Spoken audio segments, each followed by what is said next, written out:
think we have to remember here how important unions turn out to be, and turn out to be for the economy too. If you look at what's happened in the last 30 years, since unions have really lost their power, there's been an extraordinary shift in the distribution of wealth in this country.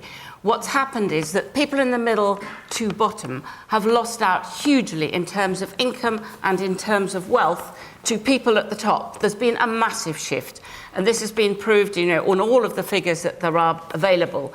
And that's because if there is no power at all with employees, if it's all with employers, if, you know, the neoliberal experiment is allowed to win, more and more money is sucked upwards, from the bottom upwards. People in the middle to bottom have hardly made any progress at all. We've had a 34% increase in GDP over 30 years.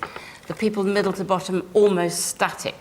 And that's what happens when there is no power whatever amongst ordinary working people. Richard, we need to redress that. To the gentleman's question, I think the really interesting thing is that unions like Unison are holding back, and they're saying that, and they are actually saying there are still room for negotiation, and that we are ready to go into battle if we feel the need, but we think now is not the time. And I think that's, frankly, I think strongly that that's the right way forward, because these are really complex issues.